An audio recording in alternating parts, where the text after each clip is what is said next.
Okay, welcome everyone to AgroServ CONNECT.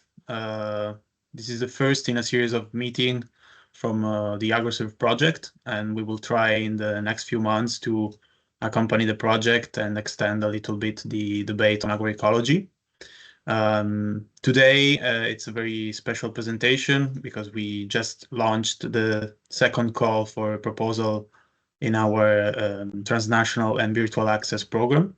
So today it will be a roundtable between some of the leaders in the project, some of the people that are doing the operational tasks inside AgroServ, and you will be able to learn more about the project. And also we have, of course, a Q&A section at the end of this webinar for all those who are interested in applying and who are interested in AgroServ in general.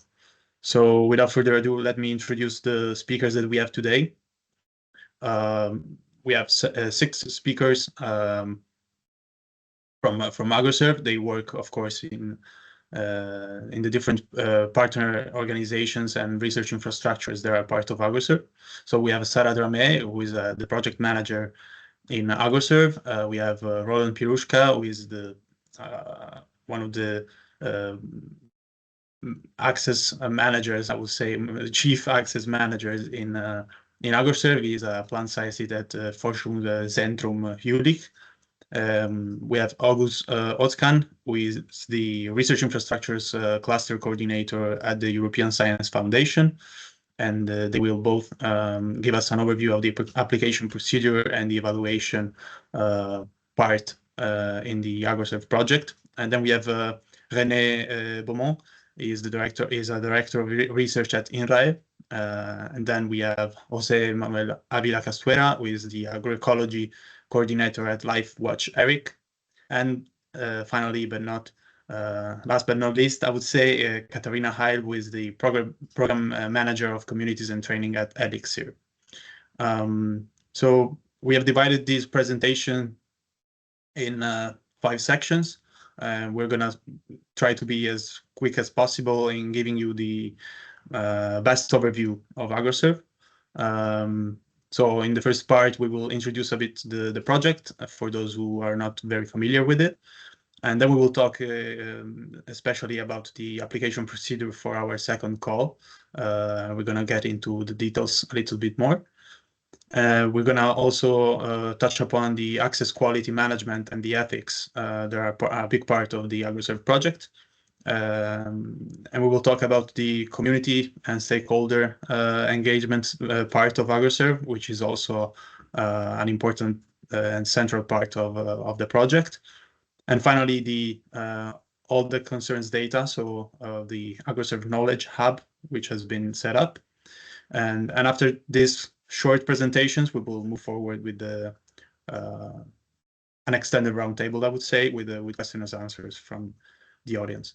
So we'll start with an introduction, and I give the floor to Sara Dramé, and she will give you an overview of AgroServ.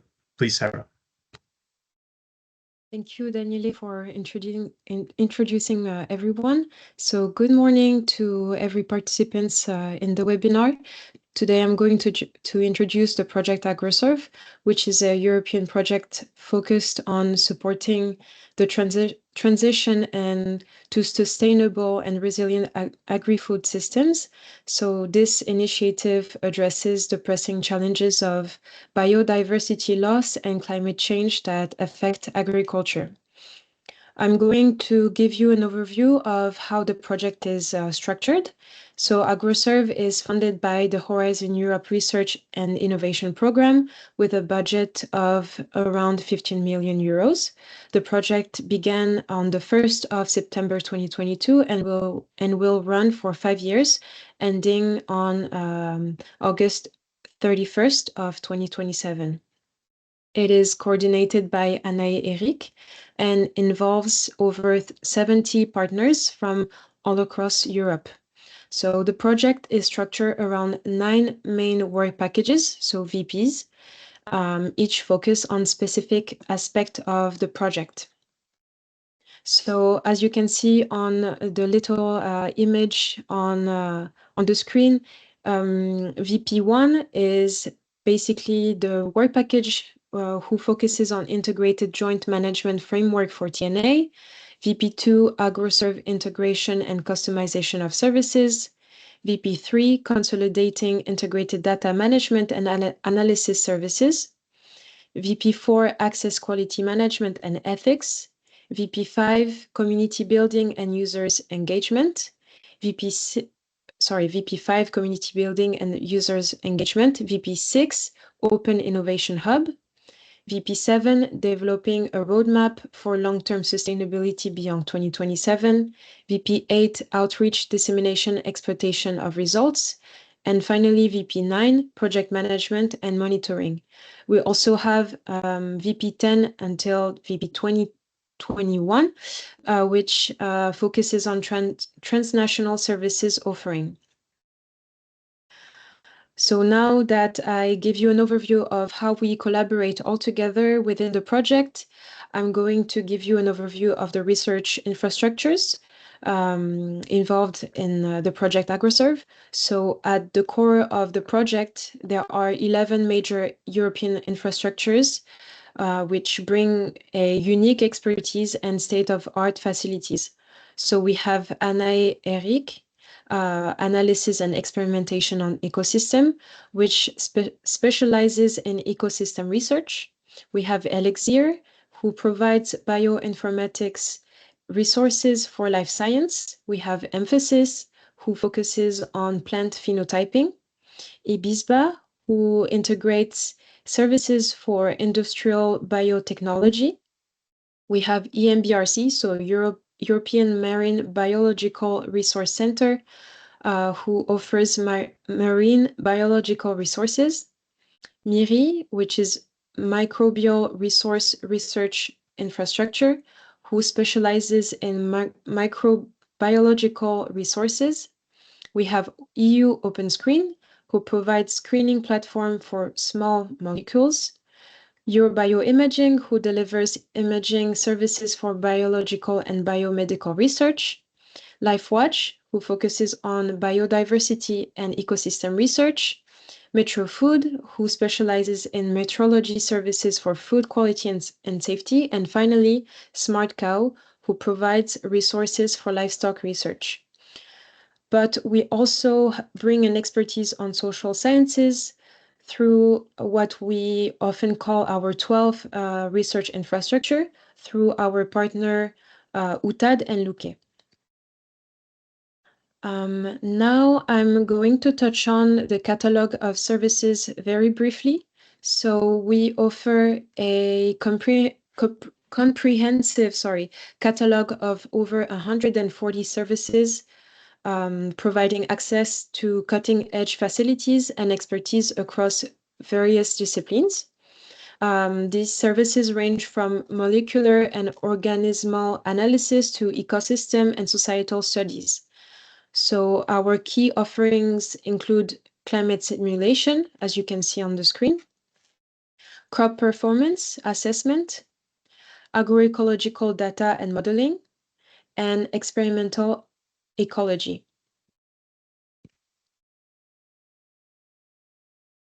I will give the floor to the next speaker. Thank you, Sarah, for this short overview of AgroServ. So Roland, I can introduce you on the floor. Probably we can maybe say that AgroServ has many goals that wants to try to achieve. And so what we can say at this point is that the project is running. It is basically its third year, but the project is running with its calls that are going to be launched yearly. So I can say, maybe introducing you, that providing access to the services is one of the main goals, I would say, of AgroServ. But of course, the achievements that AgroServ wants to get to are much greater, are actually much bigger. So to have an impact on policy making, to kind of make a evidence-based policy making based on the on research that needs to be done in agroecology, but also to kind of integrate together these many research infrastructures and partners. So it's a very challenging task that AgroServ tries to work on. And so we can maybe get straight to the point. The second call, what can you tell about it? And if you can give a little bit of an overview on how it works, who can apply, and then we will see about the application, the technicalities of the application itself with August. Mm-hmm. So thank you, Daniela. Thank you also, Sarah, for the introduction of AgroServ. So I would try to dive in right into the, so we have this transnational access, virtual access, and this application procedure. So as you have seen, there is a suite of services that are available, covering climatic regions in Europe, topics, scales relevant for agroecology, and provided by experts from multiple research infrastructures. And those are available basically for you, for users, for access. And this, in this sense, this access is free of charge from users from EU member states, associated countries, and 20% of the capacity is available for users from outside of Europe. Maybe a focus on free of charge. What does it mean? So approved projects, all the costs, experimental costs, are covered by the projects. Logistics, scientific support on site to do these experiments is included, and travel accommodation is included. So in principle, for you as a users, you could do an experiment entirely for free and take home your data and make your publication. The other points. The majority of the users have to be from outside of the country where the facility is located. So the call is, it's about transnational. So to put it differently, you need to cross the border. So you are not allowed to do the experiments in your own country. The exceptions are joint research units, but also ERICs and similar entities which operate on a pan-European level. Then the other point, users are supposed to disseminate the results. Obviously, most of us are working in a public service, and we want to disseminate the results, be according to open science principles. There is an exception for SMEs. In case SMEs want to use the data for their specific purposes, they can use it without disseminating their results. So this is open. And the other point, it's important that you submit feasible application. So there will be a little more, this feasibility will be repeated a couple of times, and the same would go for this cross-disciplinarity. So in the end, when you submit an application, it should be obviously feasible. When it's not feasible, then there is no point in evaluating or doing this experiment because it's simply not feasible. The other point, there is cross-disciplinarity. So we've seen that we bring a large diversity of expertise together with the goal to work together, to work jointly.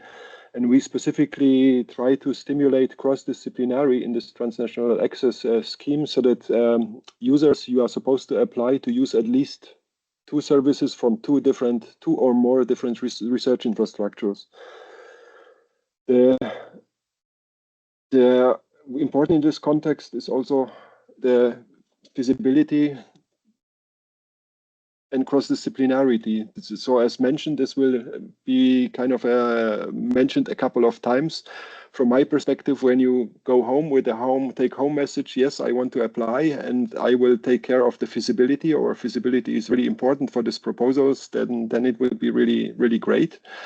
To repeat it again, so you are supposed to apply to at least 2 different research infrastructures, to use the services from 2 different research infrastructures, and obviously technical scientific feasibility is important. So in this sense, it's important to talk to the service provider to make feasible proposals.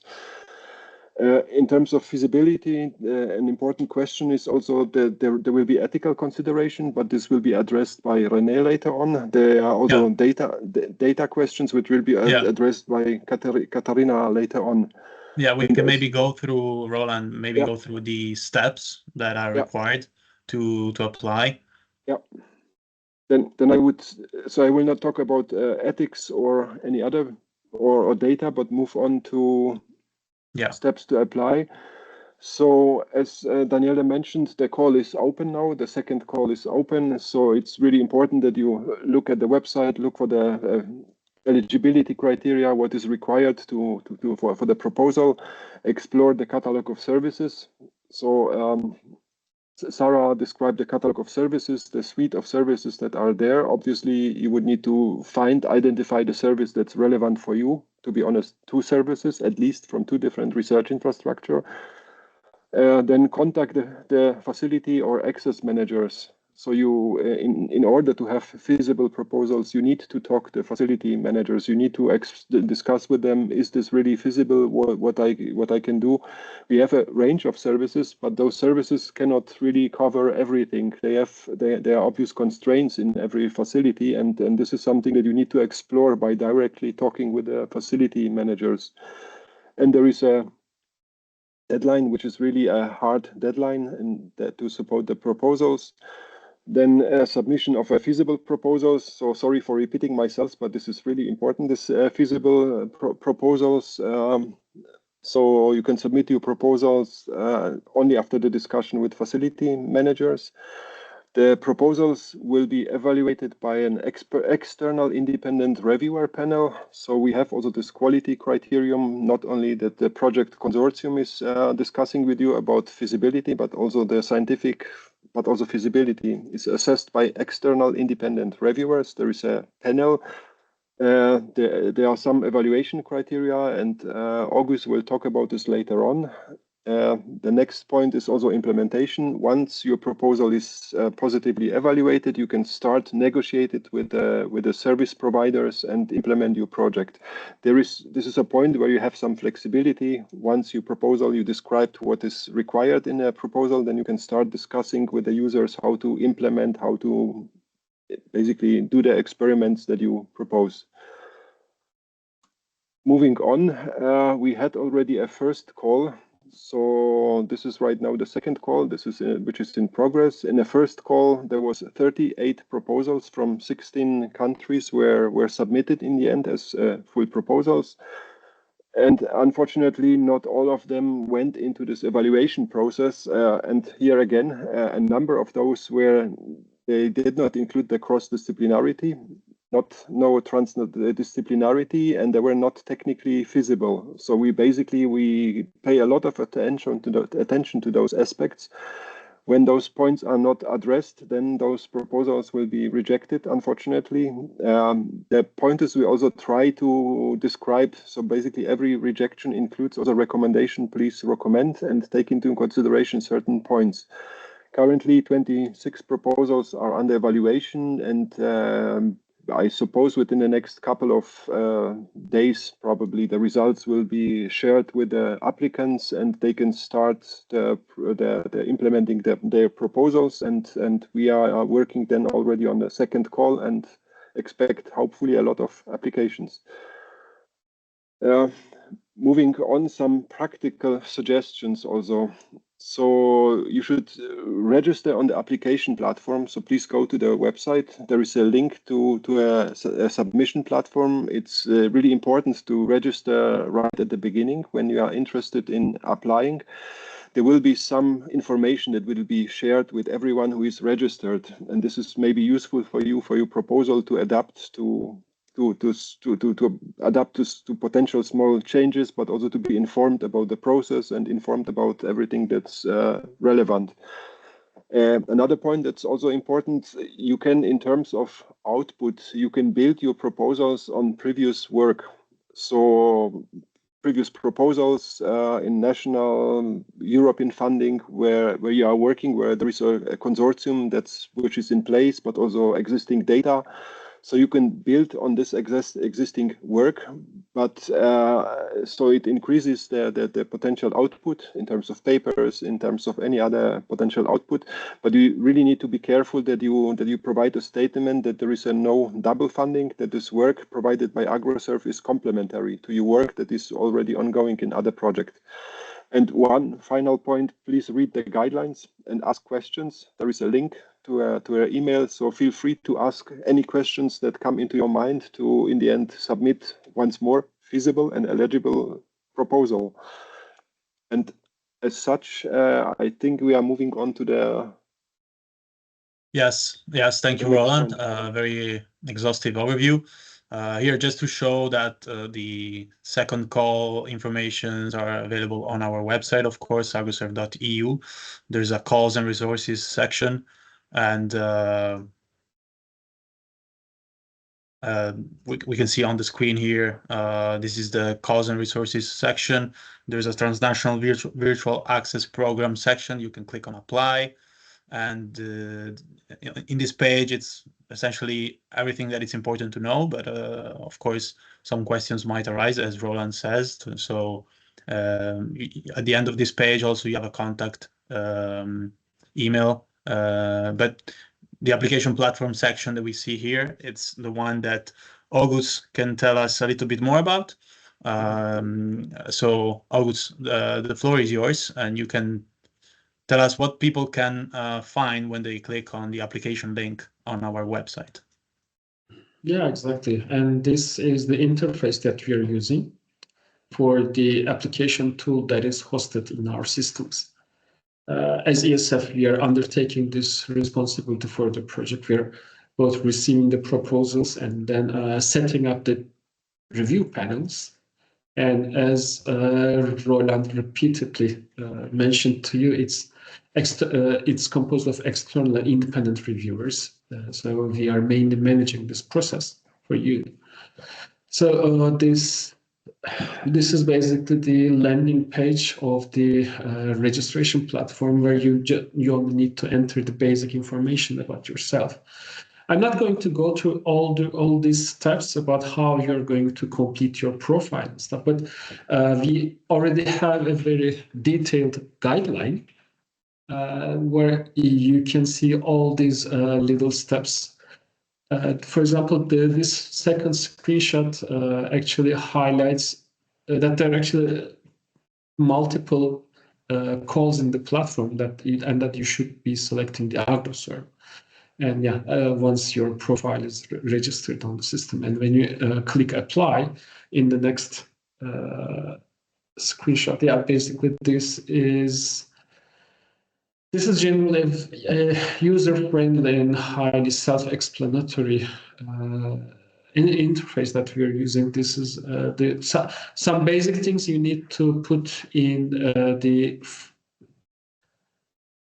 in this application form, but eventually the application itself is a separate document, meaning a Word document that you need to download on this system, fill in, and then upload again.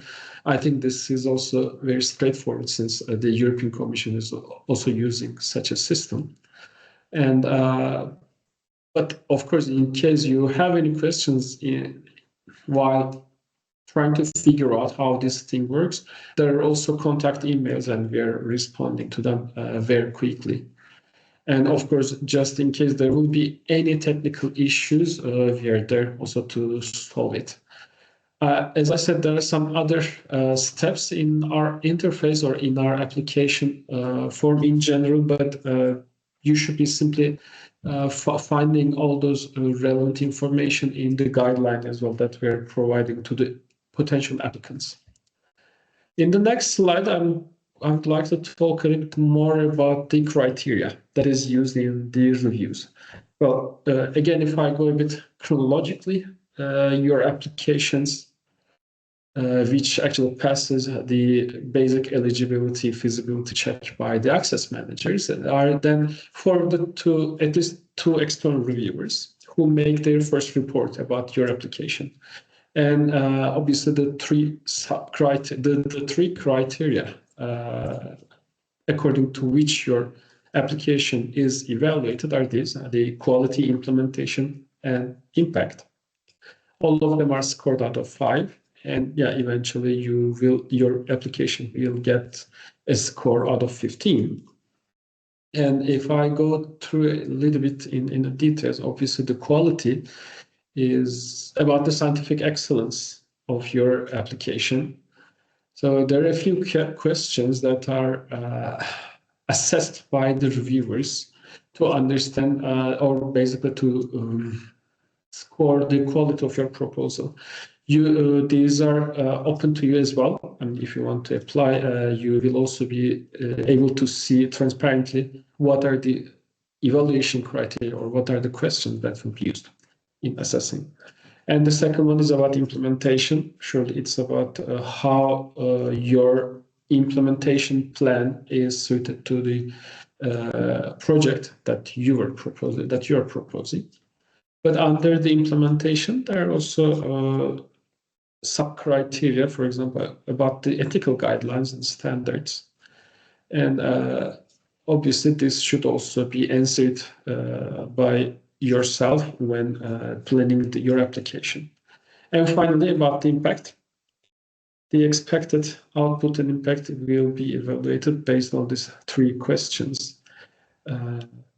First of all, about the scientific publications that will be coming out of this research. And secondly, how it will contribute to the progress with regard to the state of the art in your field. And finally, what kind of potential long-term impact to the community, to society or environment.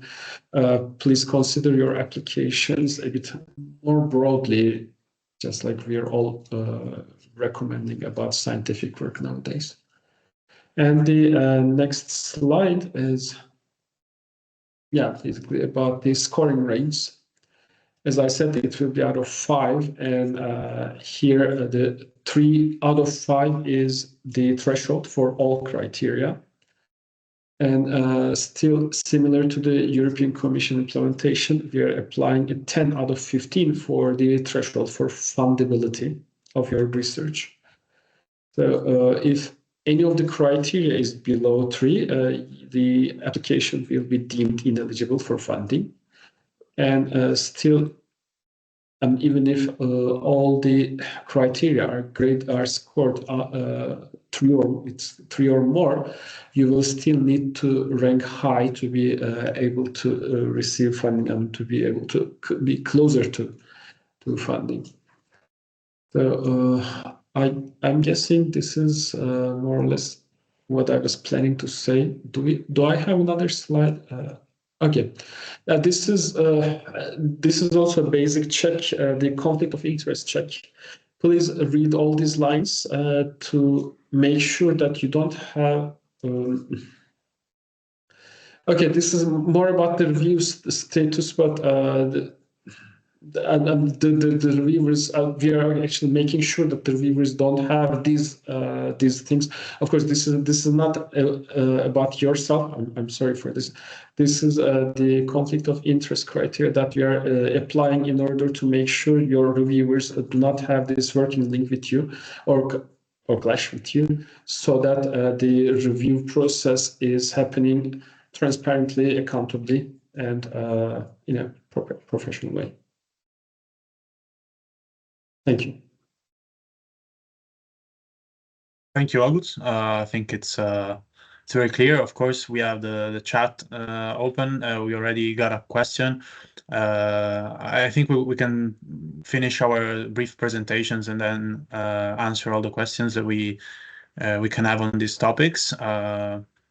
So I will just give the floor to René.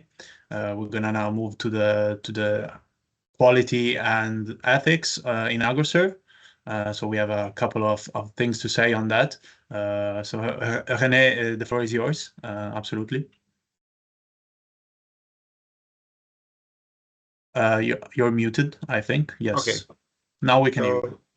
So thank you, Daniele. So access quality management and ethics is an important part of the TNR access process. And to help all applicants, We provide tools first to identify and address all relevant ethical issues for each project, and second, to facilitate the relationship between the users and the host facilities and the monitoring of the selected project. So I will give you a little bit more details on these tools. First, during the submission process, you have to fill an ethical formula. So this ethical questionnaire is in line with a general ethical principle of the AgroServ project. These concern mainly 4 points. It is based on the framework for ethical that was provided in Horizon 2020 program. So it concerns mainly four aspects. First, the use of personal data. Second, the use of animals. Third, the implication of non-EU countries. And finally, environmental and health impact of the project. So you have to fill this questionnaire and to give some justification if you are concerned in your project with some of these points. And then the project, when it is submitted, will be analyzed from an ethical point of view. If there are specific issues, we can come back to the applicants and ask him for additional justification. We can also submit the project if necessary to, we have an internal ethical board, but if necessary, we can also submit the project to an external ethical board. Second, next aspect. Yes. We give you some tools also to facilitate the relationship with facilities in which you apply for your project. So we provide a term and condition sheet as guidelines to check and discuss all necessary aspects. So as Roland said, it's very important that you are in contact with host facility, with the facility manager, the access and facility manager during the submission phase. And this term sheet will help you to agree on the user rights and the obligation. It will give guidelines for the research infrastructure access manager on several blocks of rules that could use to draft their own contract, and to anticipate, to solve problems if an issue arises, to show that these issues have been discussed before. And to agree also on certain points from the beginning.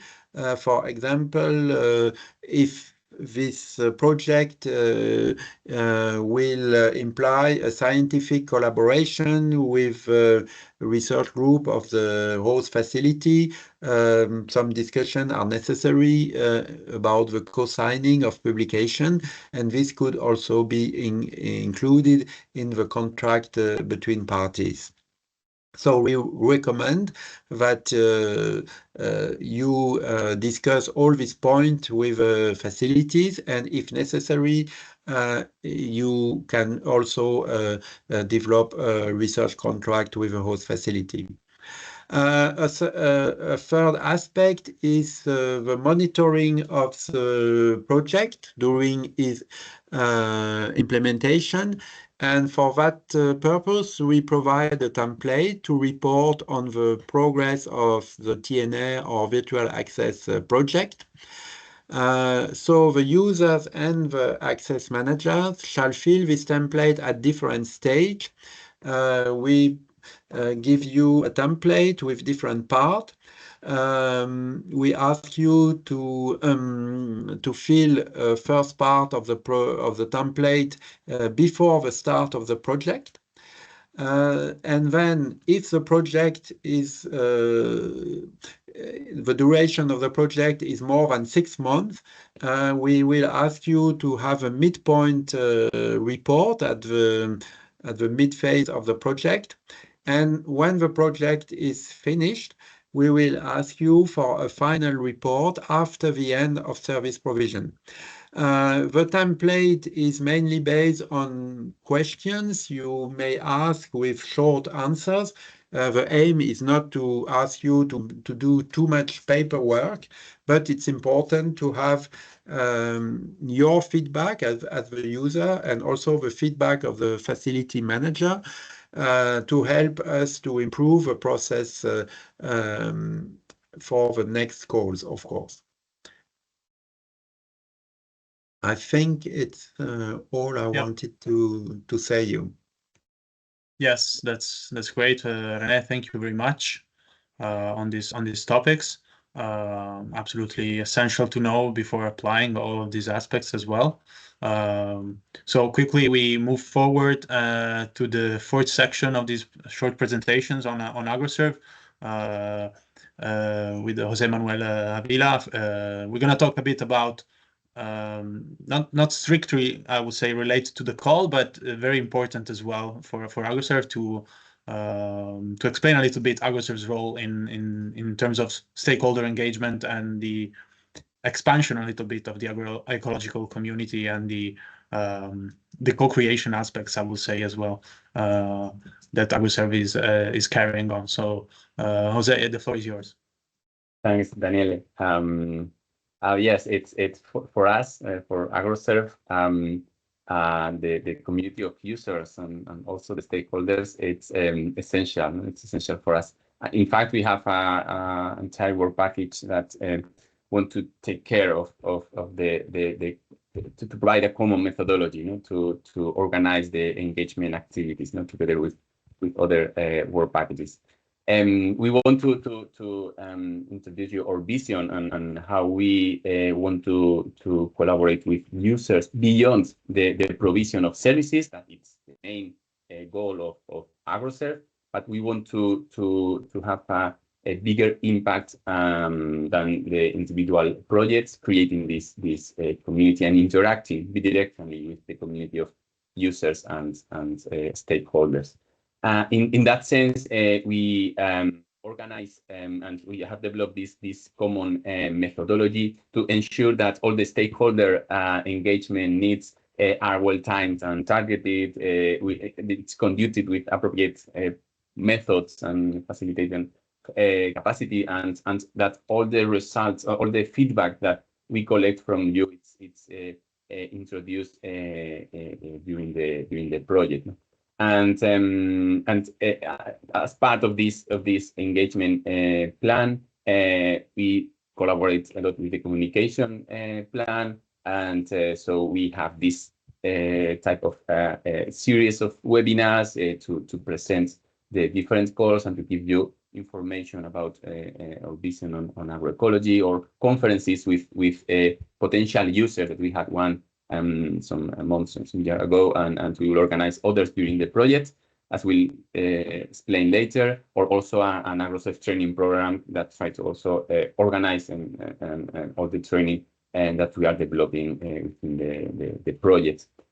As an example, not how we engage and how we collaborate with the users and the stakeholders and other stakeholders. We are organizing workshops. It's an internal workshop called Research Infrastructures Towards Agroecological Transition, How to Boost Our Impact by Working Together, to trying to be a space for discussion to ensure a long-lasting impact of the project. looking to establish links and complementarities, not only within the research infrastructure itself, but also with other relevant actors of the agroecology communities. No, the idea is to share knowledge, exchange experiences, and allows mutual learning from the successes and the mistakes, avoid duplication and increase the impacts finally of the project's results. No, so under the framework of the project, we have organized different sessions to discuss about these key points as transdisciplinary research, global standards for monitoring agroecology transitions, and enhancing the role of research infrastructures in agroecological transition. But also we have invited specific partners or coordinators of living labs to also analyze the collaboration between research infrastructure and living labs in a session that we mentioned, implementation in practice. No? The idea is to have a forum for discussion in which we learn and discuss all these points and then apply all the lessons learned in the different activities within the project. The idea finally it's to increase the impact of the project, learn from the others, and also for future collaborations and initiatives that can start from this. No? Another example of user engagement or community engagement, it's the AgroServ Living Labs. We also AgroServ itself includes different living labs that want to be at the nexus of the collaboration between the academic community and the stakeholder, no? Specifically the farming, no? With the idea to act as accelerator of the innovation process. The ambition it's trying to put together different domains, cover functionally, ecologically, geographically, and climatically different challenges of agroecological transition, including different aspects of the sustainability, the economic, social, political, and ecological, of course, domains. Running these different space for collaboration of the different actors with the idea to embed this multi-actor approach, this living lab approach within the research infrastructure community, trying to help them to solve innovation question that they have using the services of AgroServ, but also receiving feedback to improve or to customize the service that we developed within the project to boost the transition towards agroecology. No? These are some examples in which we collaborate with the community of users and the stakeholders. I just want to close this telling that we are here to receive your opinions, your comments, to trying to improve all the process that we are developing during the course of the project. And please stay aware of the social media and the information we publish to come to the different conferences or attend the different webinars that we are organizing within AgroServ. For me, it's thank you, José Manuel. Very, very good. Thank you a lot. Thanks. So we can move to the final section of these presentations with Katarina. She's gonna talk about the Knowledge Hub, which I would say it's a little bit the key to make the AgroServ project sustainable in the future. So also after the end of the project itself, right? Indeed. Thanks very much, Daniele. So yeah, I want to talk to you a little bit about the data that you will be using or producing during your projects as well. And as we all know, making data fair is key to all these aspects. I'm not sure how the animation is of the slide, but Daniele, you can bring all the boxes up. So we're talking about data must be findable, accessible, reusable, and, well, interoperable and reusable. There you go. So we've got the FAIR principles. And what do we really need and want from you when you're looking into writing your proposals? It's key to think about these aspects from the very beginning.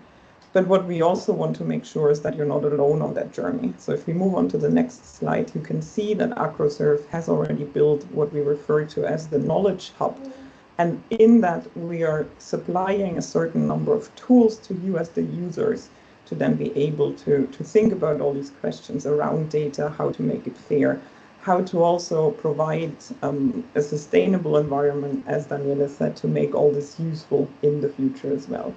So the three specific things that are already in place from within AgroServ are what we refer to as the RDM kit. It's an entry point with links to registries and recipes that provide best practices and guidelines to make your data fair. Another aspect here is the FAIR cookbook, which contains detailed recipes, is a repository of those, and these will help you to make and keep the data fair going forward as well. And then there's FAIR sharing. That's a curated resource and educational material on data and metadata standards, databases, and data policies. So all of this will help you to, from the beginning, think of your data as an asset that you're producing, but that you're also using during the project. We're aware that this for many is challenging, but this is also why AgroServ is in place. So we want to help you and guide you through the process to connect all the different pieces. We're talking about interdisciplinary research that's linked to a lot of challenges from data in different fields, but that's also the beauty of trying to make align what you will be doing. So do keep this in mind. Feel free to have a look at the website while you're writing your proposal already. I will pop the link into the chat as well. So the Knowledge Hub is already online. And then once projects get funded, you have the right contact points with us and other colleagues that have presented and are part of the work package that we're leading. And we will then be able to guide you and help you and potentially co-develop resources for areas of expertise that are needed for you, which might not per se directly exist in these resources at the moment, but they will then be available and also become sustainable for the future for everyone to be using those. And I think with this, that was the data part. I keep it short, but I'm happy to also answer any questions if they come up. Thanks a lot, Katarina. I think it's a very important section as well, this one. So thank you a lot for presenting this. Yeah, so we have just a final slide before answering your questions. It's related to events. Next up, Sarah, do you want to say a few words? Yes, we have two events coming up. The first event is on September 12th of this year. We will hold a virtual Q&A session, providing an opportunity for applicants to clarify any issues related to the ongoing call before the deadline, which I would like to emphasize that it will be on the 30th of September 2024. But all the information is also available on the website. During this webinar, we will invite a couple of internal speakers from research infrastructures to address your queries and support your application process. We are also hosting a conference. So this is actually the first announcement that we are making publicly about this conference, which will be held on October 1st till the 3rd of 2025. So it will be the second edition of the European Research Services on Agroecology Conference, which we also call ERSAC Conference. So this event will be held in collaboration with another conference, the Rural Development 2025, Resilience to Global Change, organized by Vytautas Magnus University in Lithuania. We will share more details about the conference very soon. I believe that this event will be a fantastic opportunity to showcase our progress within the project, our first success stories from our users, share insights, and foster further collaboration in agroecology. Thank you. Thank you, Sarah. So last reminder is that the deadline for the second call is September 30th at 4 p.m. Central European Summer Time. And so I will just move on to taking questions. Here you have also some contact information that Roland was mentioning before. So I will just get to the Q&A section, and I will ask any one of the speakers if you feel to answer these questions. So the first one we got was about the costs, the cover of the costs by AgroServ. So both travel and accommodations are covered, or only accommodation, and it's been answered by Roland already, but I will say it for everyone here that both travel and accommodation should be covered, but of course the specificities on the duration of the accommodation and travel should be discussed with the access managers, the service providers. Yeah, and then we have a question on the UK, if the question is the UK is eligible, and yes, UK is eligible. We just got another question now. So is the submitting applicant should be an EU member associated entity, or the non-EU individuals can also submit an application if they have European research partners in their proposal? Are you recommending the applicants who submit the proposal for the first call to also apply in the second call? If yes, would it be better to follow the same line of research or not? Maybe Roland, you can answer this one. So the proposals from the first calls, they receive in the end recommendations from the reviewer or evaluation from the reviewers, and they can use it also for the follow-up proposals. They will be, in the end, they are invited to resubmit the proposals, and based on the evaluation, you could basically improve your proposals and resubmit. So there is no problem with submitting the same or similar proposals with improvements. But it's entirely up to the users, if I understand the questions. So you can follow the same question or set up a new consortium, whatever works best for the user in the end.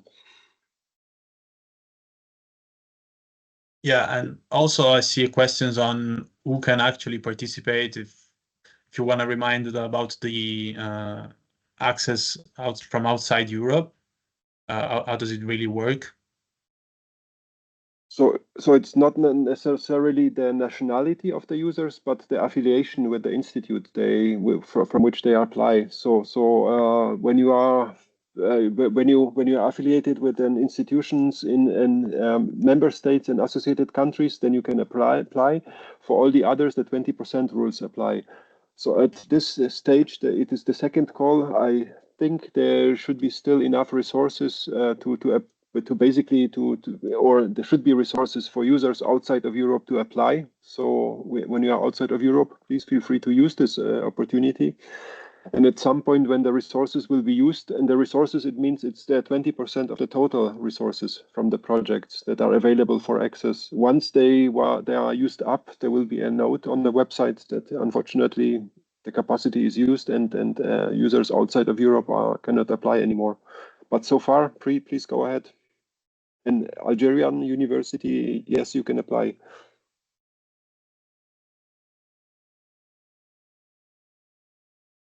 Okay.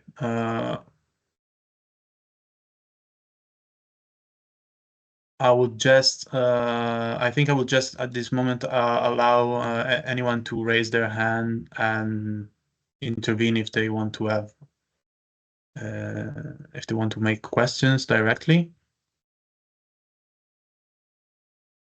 without using the chat, I mean.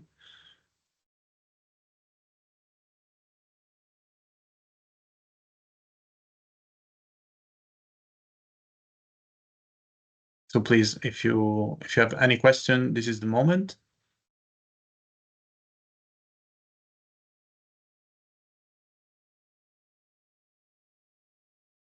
There's a question on this on stipend. So there's no stipend involved in AgroServ. It's just the access to services plus travel and accommodation. We said it. It's covered.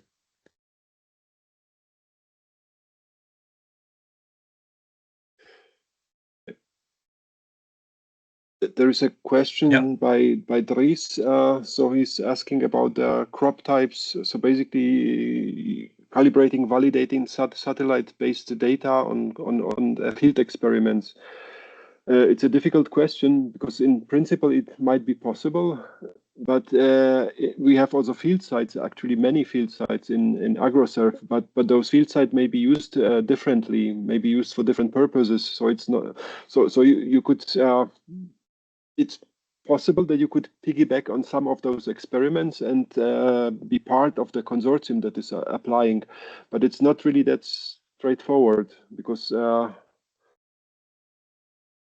Yeah, it's pretty challenging to align those different experiments. So you may need to discuss with different users, maybe also create a consortium so that you have specific experiments on the fields that fit that you can use for the validation of your remote sensing data. Not an easy question, potentially feasible, but very difficult to set it up.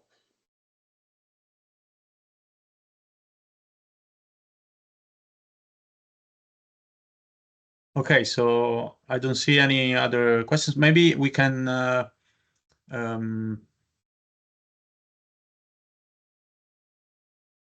touch upon once more on the catalog of services, Roland, if you want.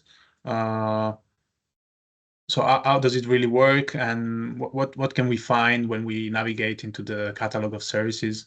How can we really find services that are appealing if we want to try to apply to AgroServ?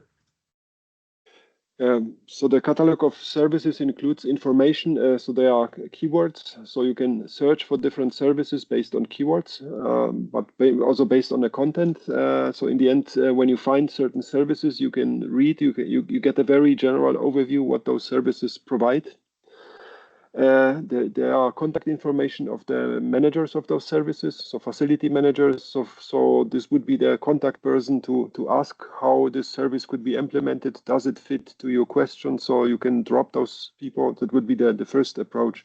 Call them, drop them an email and ask them, this is your scientific questions or service that you would envision. Is it feasible? And then based on that, continue the discussion. And it is a little challenging because the service is so it's on the one hand it's very good because it's very extensive service. There are 200 different services that are in place on the one hand, but on the other hand it's a little challenging to navigate through this kind of a wide range of services. But in the end, I could just recommend you to spend some time, look for something that works for you, and then contact the service providers and negotiate, discuss with them what if you can implement your experiment, if you can apply. And you can also always please feel free to contact us. So there is this AgroServ access at FC Jülich, so that there is a contact information email to ask any questions, and we can try to forward your requests towards the access managers or towards any facility managers whenever it's possible. There was also a question about capacity, available capacity. So this is also a question which we also discussed within a consortium extensively. Obviously, when your application is big, that it's beyond the capacity, then it cannot be really addressed. The other point is at some point, because the capacity obviously is limited, it's not so there will be at some point proposals will compete. When you submitted a proposals, then there might be multiple proposals for one potential experiment. But in principle, the users, the facility managers should work with you on a proposal, should support you in writing proposals, and you can also discuss with them if there are any competing proposals. So this is open to discuss basically with users. And at this stage, we have just the second call, so there may be some resources still available, but the situation obviously gets more dense towards the end of the project. What we also, as a project consortium, what we will do, we will at some point evaluate the access scheme and shift resources from services that are that are low demanded to highly demanded services. That will be also something that we will do in the end to address questions that are really demanded by the community. I don't know if did I forgot something relevant? I guess not. We just had a question now on, is there any difference between the first call and the second call, which is now open? I would just probably say, August, if you want to reply to this one, or if you want to add anything else. Yeah, partly related to that, actually also building on Roland's remarks.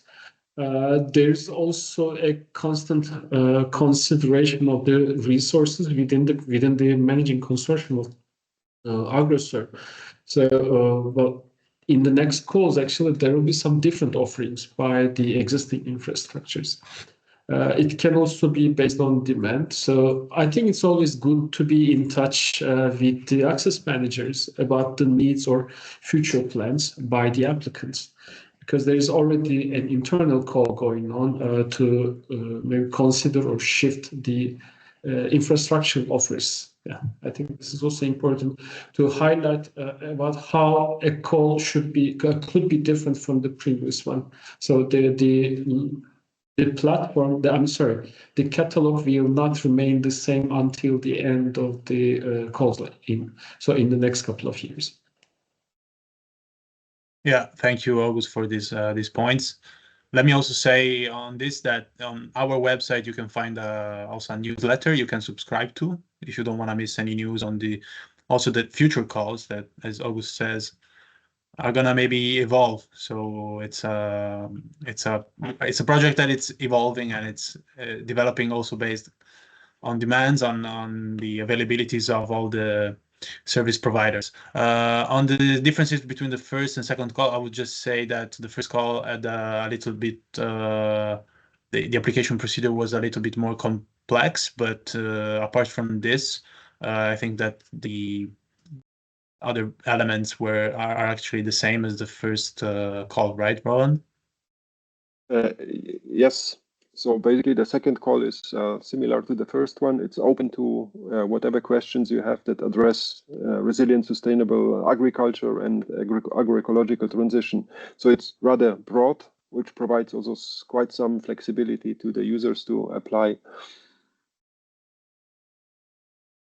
Maybe there may be, this is under discussion, but so there is also discussion that we may think about addressing a specific communities if there are specific services that could be addressed or maybe relevant for certain user types, but this is under discussion and will be discussed within the consortium how we can address and stimulate specific questions or specific services to be addressed, because they may provide larger benefits towards agroecology. But this is a point that this is discussed, and we try to keep it as open as possible, and we'll share it with everyone over the website or through the website as soon as possible. Yeah, and we have maybe a final question on travel arrangements. Should they be done by service providers or by the applicant? Is it possible to reimburse their travel costs, or they should be paid originally by the service provider? I don't know if anyone has an answer to this one, which is kind of... So I can maybe, in principle, the service providers, they obtained already the resources to cover the travel accommodation of the users, and the way how this will be covered is based on the reimbursement approaches at the host institution. So there may be different ways. You may, in some cases, you pay in advance and get a reimbursement. In other cases, the users, the service provider pay for you. So in the end, you need to discuss with the users what is the reimbursement or approach, how they cover the travel accommodation costs.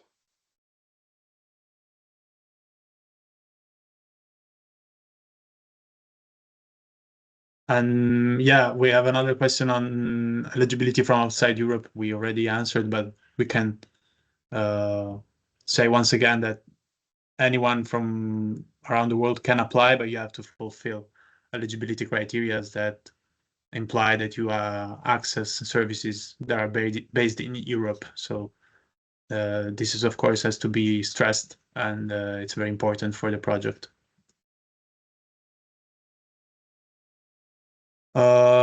Okay, so I think that our time is over.